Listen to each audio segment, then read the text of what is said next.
The air inside the alien transport ship was cold and heavy, carrying the smell of rust and something far worse. Captain Ryland moved slowly through the long metal corridor, his boots making almost no sound on the grated floor. He was disguised as a cargo inspector, wearing the dull gray uniform he had stolen from a drunken alien officer 2 nights before. The uniform was too big for him, but it covered his human features just enough to make the guards look at him without suspicion. The ship's dim yellow lights flickered above, throwing shadows along the walls like ghostly figures watching him. Every step he took brought him closer to the cargo bay, the place he had to see for himself. If the rumors were true, this was not a cargo bay filled with goods, but a prison full of living beings. He had heard whispers in the back alleys of the asteroid port, whispers about a young alien woman trapped here. One the slavers thought was worthless. Ryland had not planned to get involved in someone else's problem, but the moment he heard about her, something inside him refused to stay quiet. He had seen too many like her, taken far from home, sold like objects. Their lives treated as nothing. The corridor ended with a heavy sliding door, guarded by 2 tall aliens with thick armored plates covering their chests. They spoke in their own harsh language, their voices deep and guttural, the kind of sound that made most people shrink away. Ryland kept his face neutral and held up a small tablet, pretending to check cargo logs. The guards only glanced at it before stepping aside, one of them making a joke in his own tongue that made the other laugh. Ryland didn't ask what was funny. He simply walked through the door. The cargo bay was darker than the hallway, lit only by thin strips of pale blue light along the floor. Rows of metal cages filled the space, each one holding a figure hunched in the shadows. Some were alien men, their faces bruised and hopeless. Others were small children clinging to each other for warmth. The air was heavy with silence, except for the faint clinking of chains when someone shifted. Ryland's eyes moved across each cage, but then he saw her. She was in a cage near the far wall, sitting with her knees pulled to her chest, her head resting on her arms. Her skin had a faint golden tone, and even in the dim light, her silver eyes seemed to catch and hold it. Her wrists were wrapped in raw, angry bruises from the iron cuffs that bound her. When she heard his footsteps, she looked up.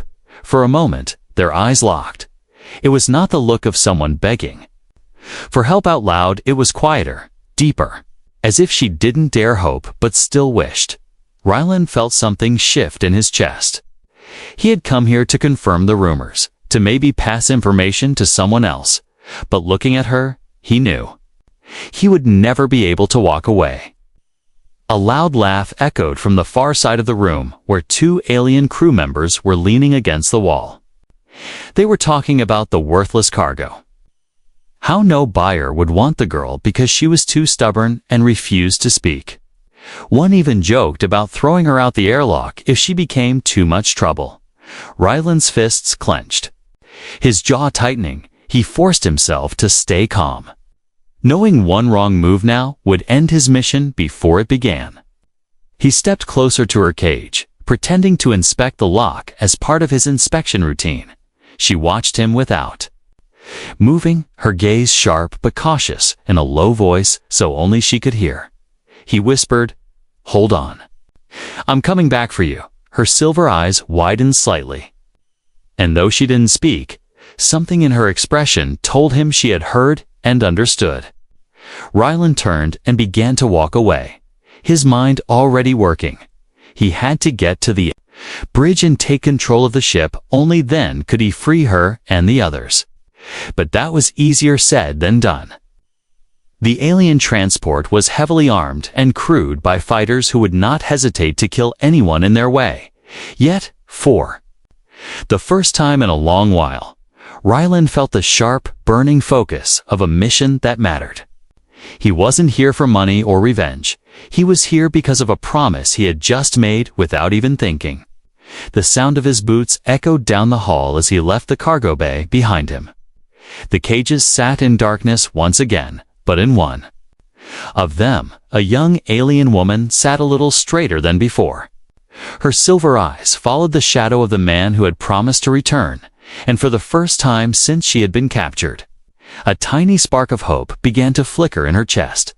Rylan walked quickly through the narrow corridors of the alien transport ship, his mind already building the steps of a dangerous plan. The image of the girl in the cage would not leave his thoughts. Those silver eyes still watching him as if they could see through every lie and disguise he carried. He knew that if he simply opened her cage now, they would both be dead before they reached the loading bay. The alien crew was armed, experienced, and confidence made them dangerous. The only way to free her and the others was to take the entire ship, and that meant going straight for the bridge. He had studied the ship's layout from stolen schematics weeks earlier, memorizing every hallway, every maintenance hatch, every blind spot in the cameras, now disguised as a harmless inspector. He could move without drawing too much attention. Still, he kept his eyes sharp for patterns, who guarded which doors, which sections were left empty when the crew gathered to eat, and which guards seemed more distracted than others. Every detail mattered. Every second he wasted meant the prisoners had one less chance at survival. He passed an open doorway and glanced inside, seeing two alien engineers bent over a control panel. Their long, thin fingers tapped rapidly on glowing keys, adjusting the ship's power flow. A small screen above their heads showed the security feed of the cargo bay. He slowed, just enough to see the silver-eyed girl's cage appear for a moment on the feed. Then he moved on before they could notice his interest. Rylan's goal was to reach a small access room near the bridge, a place where he could cut the cameras. Without triggering a full alarm, the alien ship security relied on constant visual checks. No cameras meant the crew would have to respond slower, confused and blind, and Rylan was counting on confusion to win this fight. He reached the access door, glancing down the hallway to make sure no one was watching. From his sleeve, he pulled a thin device, a human-made pulse jammer. Illegal in half the galaxy, it was no bigger than a cigarette case. But it could shut down electronics within a 30-meter radius for 20 seconds. 20 seconds was all he needed. He tapped the side of the device twice, and a faint vibration told him it was active. The lights around him flickered, and the screens in the access room went black. Rylan stepped inside, moving quickly to the wall console. His fingers flew over the alien controls, entering the override codes he had stolen. From a corrupt officer, one by one, the camera feeds froze. He was now a ghost moving through the ship. But 20 seconds was not long, and as the systems began to reboot, he slid the jammer back into his sleeve and stepped out as if nothing had happened. The bridge was only 3 corridors away. He could already hear the faint hum of the navigation systems, the low chatter of the crew speaking in their strange language. The hallway leading to the bridge had one guard, big, armored, and bored. Rylan approached slowly, his face neutral, holding out the fake inspection tablet as if he needed the guard's signature. The guard barely glanced at it before leaning down to mark it. That was the moment Rylan moved. He drove his elbow hard into the guard's throat, cutting off his voice before it could call for help. The guard staggered, clutching at his neck. But Rylan grabbed the back of his helmet and slammed his head against the wall. The alien crumpled to the floor without a sound.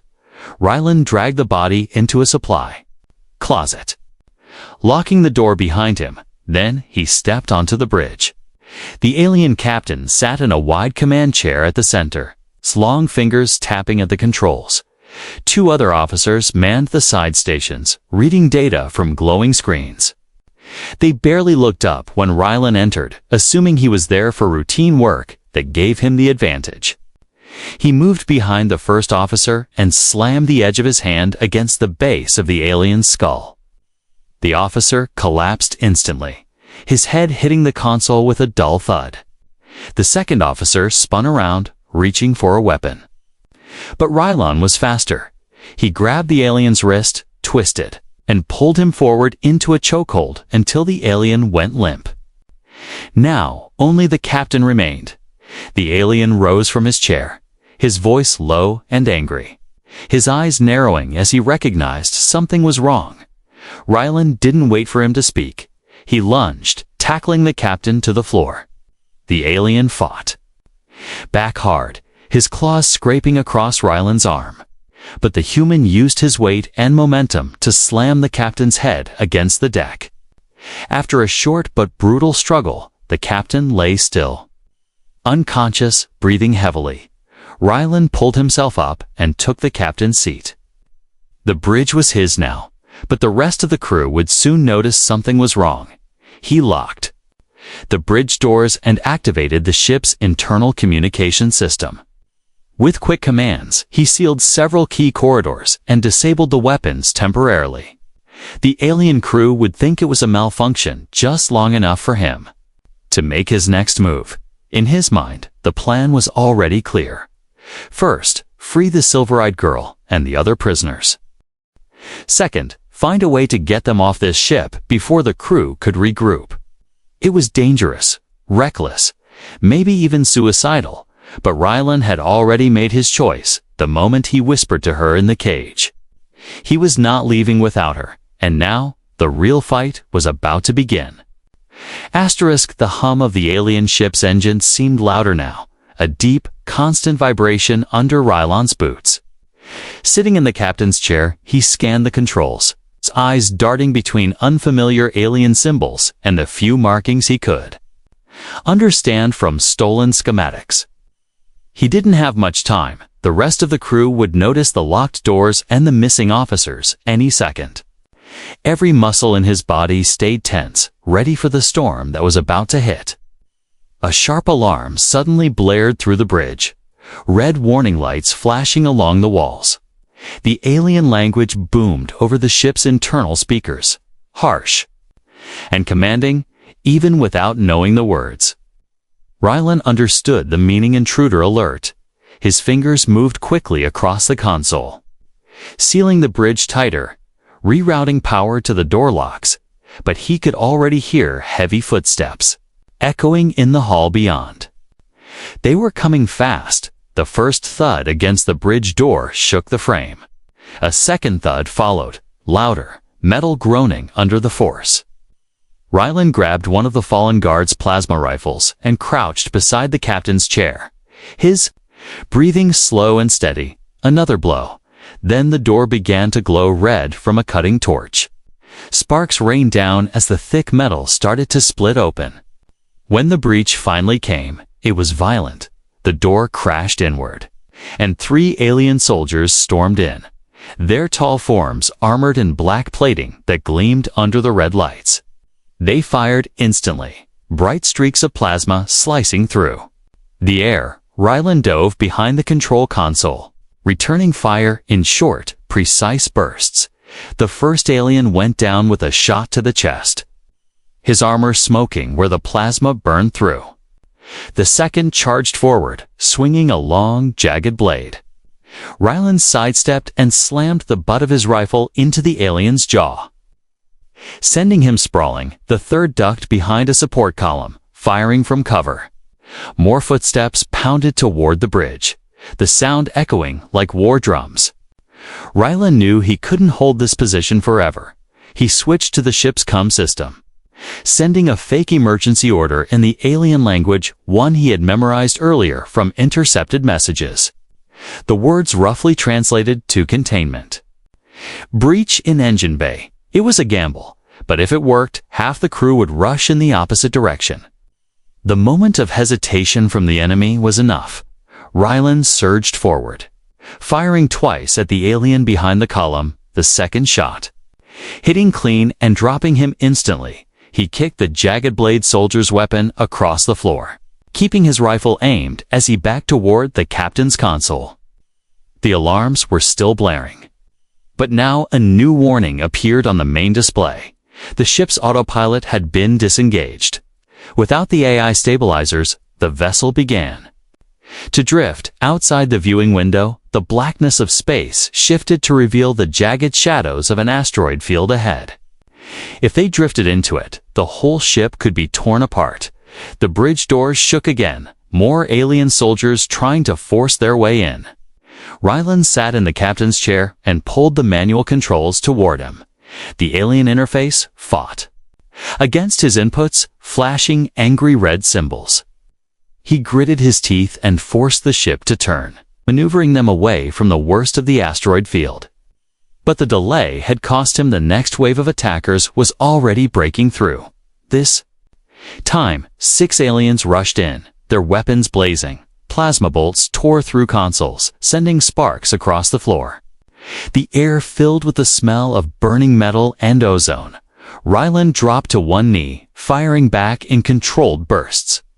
Each shot aimed to wound or disable. He wasn't trying to kill them all. He was trying to survive long enough to reach the prisoners. An explosion rocked the bridge as one of the consoles overloaded, the blast knocking 2 aliens off their feet. Ryland seized the chance, vaulting over the captain's chair and kicking one soldier hard in the chest, sending him crashing into the wall. The others pressed forward, their sheer size and strength forcing him back step by step. His mind worked fast. He needed to end this fight. Lock the bridge down again and move to the cargo bay before reinforcements made it impossible. In a quick motion, he yanked the pulse jammer from his sleeve and slammed it onto the floor. The device lit up, releasing a silent burst of energy. Every weapon in the room flickered and died. The aliens looked at their rifles in confusion, and that's when Ryland struck. He grabbed the closest soldier, slamming his head into the console, then swept another off his feet with a low kick. The others hesitated just long enough for him to shove the pulse jammers, setting higher. It forced the bridge systems offline for a few precious seconds, sealing the doors again, breathing hard. He surveyed the wreckage. Unconscious aliens scattered across the deck, sparks still spitting from damaged panels. He couldn't hold this position for long.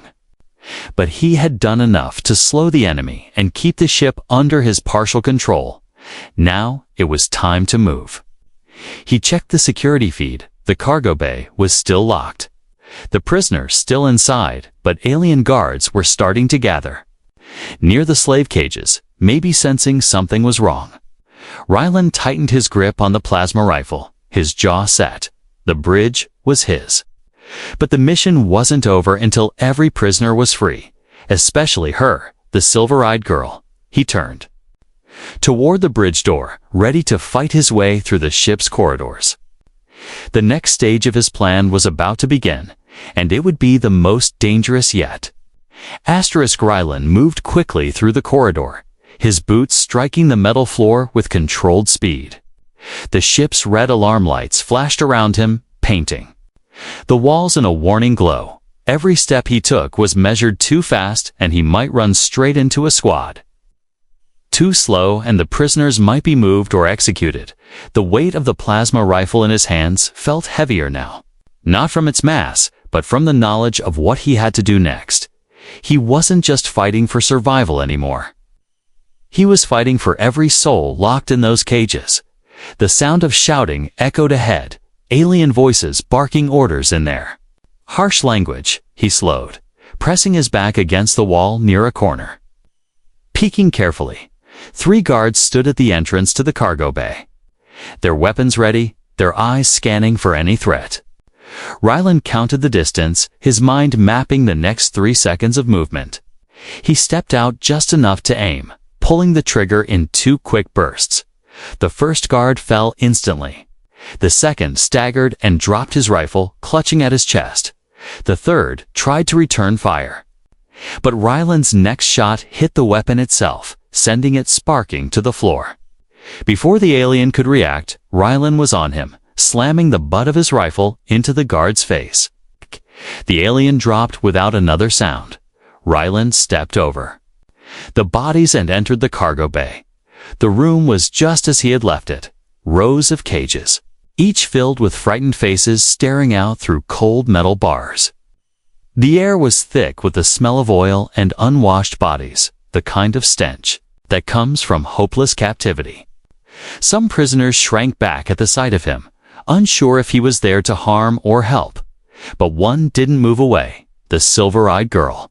She was standing now, her hands wrapped around the bars, her gaze locked on him like a lifeline. Rylan moved straight to her cage, raising his rifle to blast the lock. The burst of plasma lit the air, and the door swung open with a sharp hiss. She stepped forward slowly, her silver eyes unblinking, as if she still wasn't sure this was real. "You're free," he said quietly, his voice steady. But instead of stepping out alone, she shook her head and spoke for the first time. "The others. You must free them too."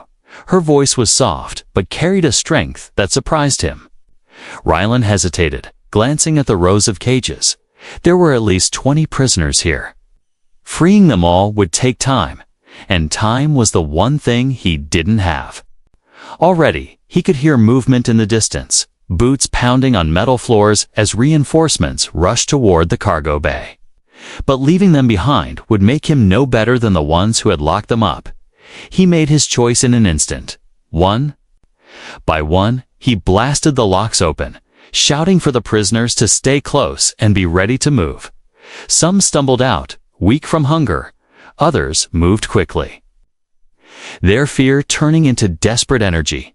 A young boy clung to his mother's hand. Tall, scarred aliens supported an injured companion. Rylan kept moving, cage to cage, until the last lock clattered to the floor. The noise of the approaching soldiers was growing louder. The silver-eyed girl picked up a fallen weapon from the ground, checking its charge like she'd done it before. "You know how to use that?" Rylan asked. She gave a single nod. "I was a pilot before they caught me."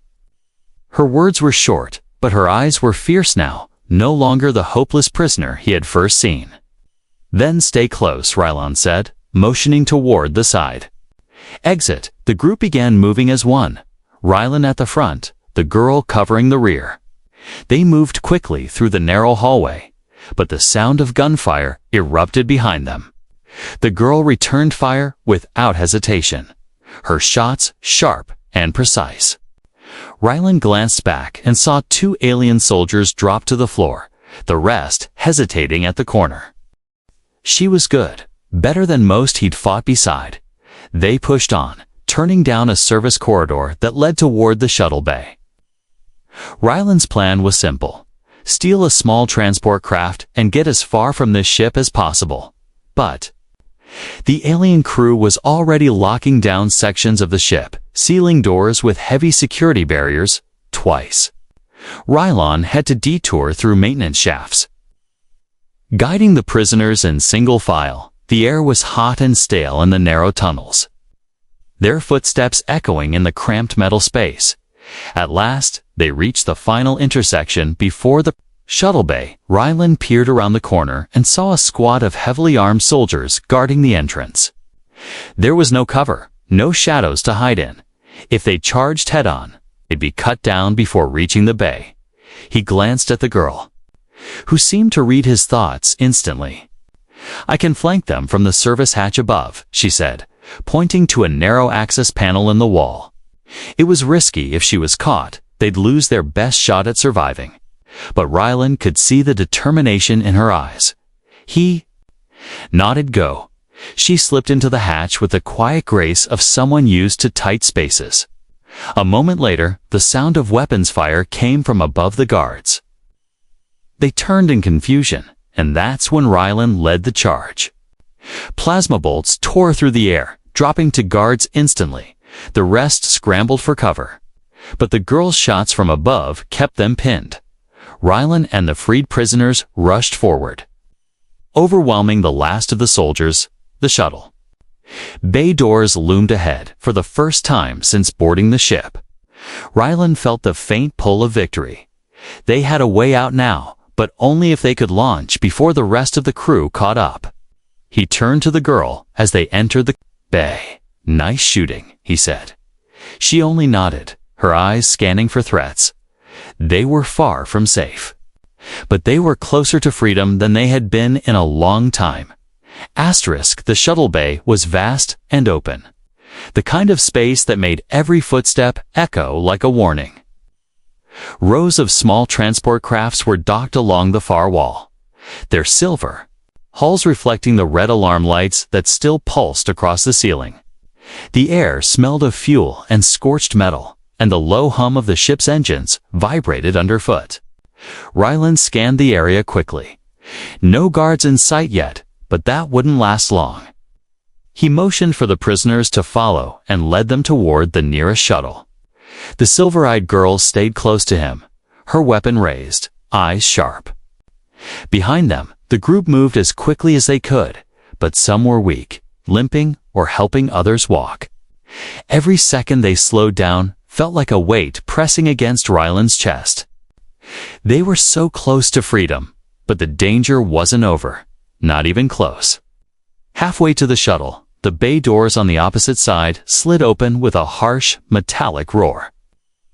A squad of alien soldiers stormed in, their black armor glinting under the flashing lights. They raised their weapons instantly, firing a volley of plasma shots that lit up the air.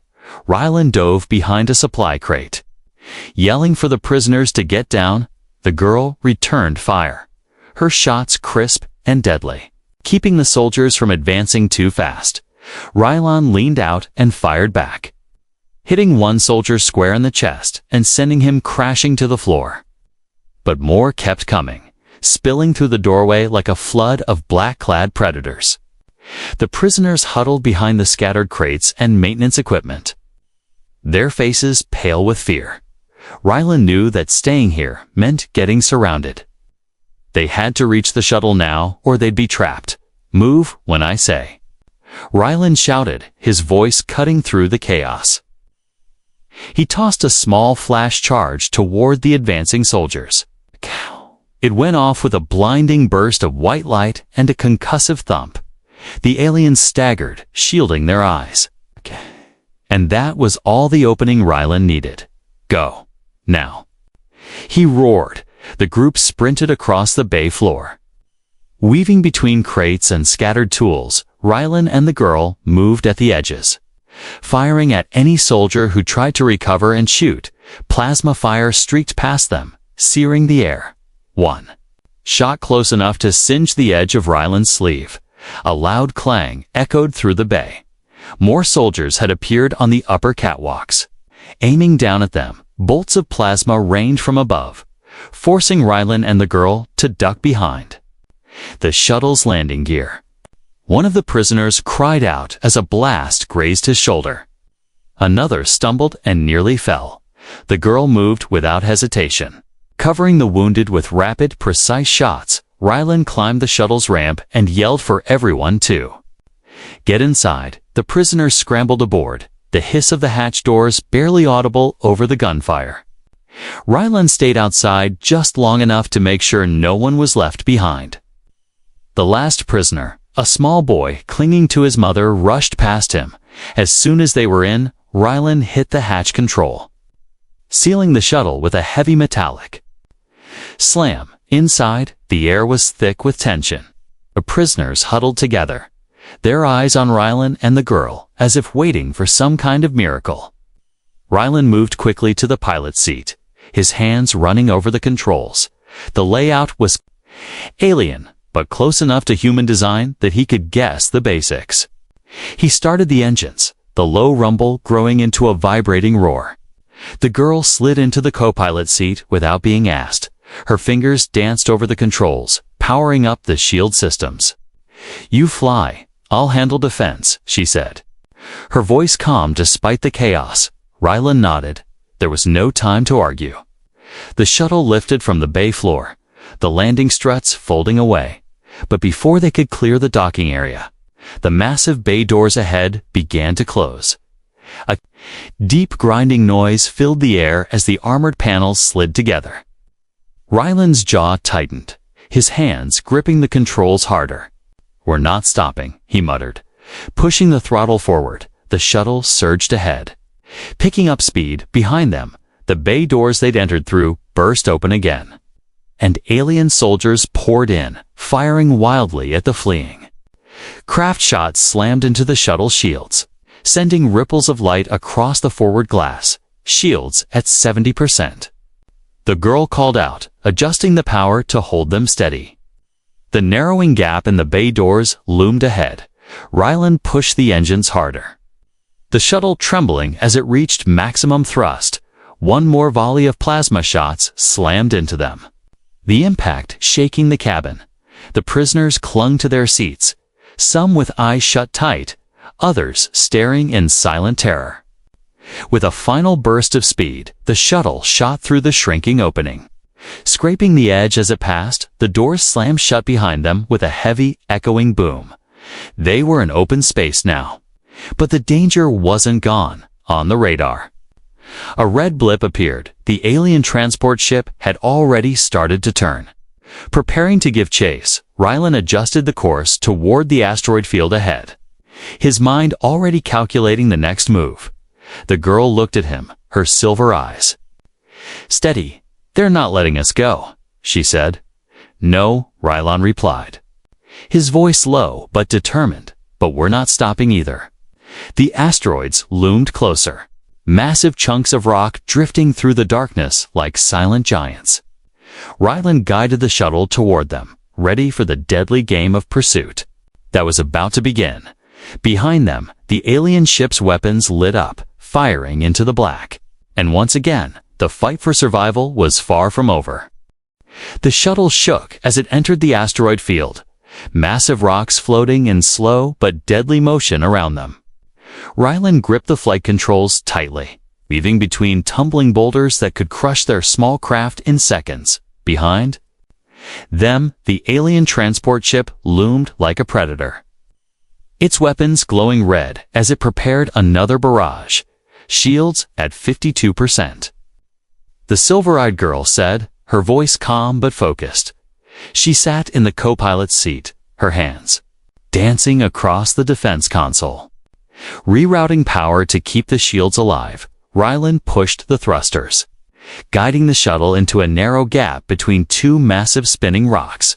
The walls of stone scraped close to the hull, close enough to scratch the paint if they were flying. Just a little slower, the passengers in the back held on tight, the children clinging to their mothers, the wounded groaning softly as the shuttle rocked again. Outside, the stars vanished, hidden by the dense asteroid belt. Inside, the tension pressed on every heart like a heavy stone. "They're still gaining on us," the girl warned, glancing at the radar display. The alien ship was larger, more powerful, and built for war. It was faster in open space, but in here, speed could be deadly. Rylan had one advantage, and it was the chaos of the asteroid field. He dove low, spinning the shuttle into a sharp curve that sent a giant rock crashing into another behind them. A massive explosion of dust and fragments clouded the path. Buying them a few seconds, the alien ship slowed for a moment, its pilot adjusting to avoid the collision, but then its guns lit up again, plasma beams tearing through the asteroid debris. One blast clipped the shuttle's rear, shaking it violently. The lights flickered, alarms screamed, and the ship's hull groaned under the impact. "Damage to left engine," the girl reported, typing commands to stabilize the flight. "We can't take another hit like that." Rylan didn't respond. His eyes locked on a narrow tunnel formed by three drifting asteroids. It was a tight fit, far too tight for the enemy's larger vessel. He guided the shuttle through with precision, scraping the outer hull against one of the rocks but making it through. Behind them, the alien warship was forced to stop, unable to follow, but it didn't stop firing, launching torpedoes into the tunnel entrance. "Brace!" Rylan shouted. The explosion came with a deafening roar, the shockwaves slamming into the shuttle and tossing it like a leaf in a storm. Sparks rained from the ceiling, and the emergency lights blinked on. Panels ripped open, smoke hissed from broken vents, and the passengers screamed. But somehow, the shuttle held together. The girl coughed through the smoke, still typing. Still fighting to keep the systems alive? We're leaking fuel, she said. We need to land soon, or we'll burn out. There's nowhere to land. Rylan replied, his voice strained. Unless we clear the field and make it to that moon. He pointed to a faint gray shape on the horizon, a small rocky moon orbiting a nearby planet. It wasn't ideal, but it was their only chance.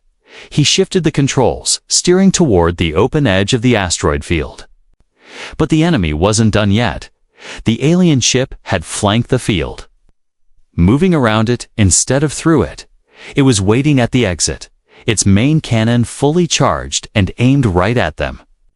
The radar screen beeped wildly, warning of the locked-on. Target, they're going to fire, the girl said, her voice barely a whisper. Rylan's fingers tightened on the throttle. Then we fly through it. The plasma cannon glowed with blinding light. Rylan angled the shuttle downward. Scraping just beneath a massive asteroid, the cannon fired. The blast slicing through space and striking the asteroid instead. The explosion sent a rain of rock flying in every direction, forcing the alien ship to dodge and break formation. That was the opening Rylan needed. He pushed the engines hard, burning the last of their clean fuel as they surged past the edge of the asteroid field. The shuttle broke into open space again, the battered hull trailing smoke, sparks still flying from damaged panels. But they were clear for now. The moon grew larger on the screen. And Rylan set course for a landing zone on the far side. Gravity looks stable, the girl said. We can land there, maybe make repairs. Rylan nodded, lowering the ship. Slowly through the thin atmosphere, they landed rough, the shuttle skidding slightly before settling in a cloud of dust. Inside, everyone was silent, waiting to see if the ship would explode or fall apart. When it didn't, a wave of relief passed. Through the cabin, some began to cry, others just stared in disbelief. They were alive. Rylan stood slowly, his back aching, his face streaked with sweat and smoke. He looked at the silver-eyed girl beside him. Nice flying, he said. She gave a small smile. Nice escaping, but neither of them relaxed. They had escaped the enemy ship. Yes, but they were stranded on a moon with no backup, no supplies, and an enemy that would not give up easily, and far above them, somewhere in the dark sky. That alien warship was turning back. The fight was not over, not yet. The dust on the moon had settled, but the tension in the air had not. Rylan stood outside the shuttle, his boots pressing into the soft gray ground, eyes scanning the horizon. The sky above was black and endless, broken only by a distant sun, and the dull glow of the alien transport ship orbiting far overhead. They had escaped the battle, but they were not truly free. Not yet. The fuel was gone, the engines damaged, and there was no way to lift off until repairs were made. Inside the shuttle, the rescued prisoners sat quietly, their faces pale and tired. Some were injured, some asleep, and others simply staring at the metal walls. Trying to believe they were no longer in cages, the silver-eyed girl moved between them, wrapping bandages, handing out food rations, whispering words of comfort in her own language. She had become something more than just a survivor. She was their strength now, their hope. Rylan watched her for a moment through the small window, then turned back to the wrecked engine behind him. Hours passed slowly, the sound of tools scraping and wires sparking filling the air as Rylan worked. The engine was damaged badly, but not beyond repair. Still, they needed parts, stabilizers, and coolant things he didn't have. He sat down beside the shuttle, breathing hard, wiping sweat and oil from his face. The girl approached quietly. A soft crunch of boots on dust. You've done enough for one man, she said gently. Maybe it's time to rest. Rylan shook his head. Looking up at the stars. They'll come back, he said. I know it. She nodded slowly, her silver eyes reflecting the moonlight. Yes, she whispered. they will, that night. If it could be called night on a moon without a true sky, they took turns keeping watch. Rylan sat, with his rifle in hand, staring at the distant sky where the enemy ship had vanished hours ago. He didn't know if they were planning another attack or if they had gone to call reinforcements. But he felt it in his bones. They weren't finished, not when the cargo they had lost meant credits, reputation, and revenge. Near morning, a faint sound echoed from above the unmistakable rumble of engines. Rylan stood, aiming his rifle toward the sky. The girl joined him seconds later, weapon ready, her expression calm but serious. Then they saw it, a dropship, smaller than the original vessel but heavily armed, descending fast from the black. It circled once, then landed with a hiss of steam and a deep growl of landing struts. A door opened, and armored figures stepped out. Not soldiers, but bounty hunters, paid killers, sent to reclaim the stolen cargo. One of them spoke through a voice amplifier, his tone cold and cruel. "Hand him over," he said, "or we'll burn the moon and take the corpses." The prisoners inside the shuttle began to panic, the memory of cages and collars still fresh in their minds. Rylan looked at the girl, then stepped forward, rifle raised. "Come take them," he said, his voice loud and steady. The hunters didn't hesitate. They opened fire. The ground exploded around Rylan as he rolled behind a rock, returning shots as fast as he could. The girl flanked right, moving low, her weapon cutting cleanly through the dust and heat. They fought like they had trained together for years, backs to each other, protecting the helpless behind them. To bounty hunters fell, their bodies hitting the ground hard, but more kept coming, better armed and faster. A blast struck near the shuttle, throwing Rylan off his feet. His rifle skidding across the dust, he crawled toward it, smoke stinging his eyes, lungs burning with every breath. A shadow loomed over him. One of the hunters had reached him, blade drawn, but before the blade fell, a shot rang out. The hunter dropped. A clean plasma burned through his chest. The girl stood behind him, smoke rising from her weapon.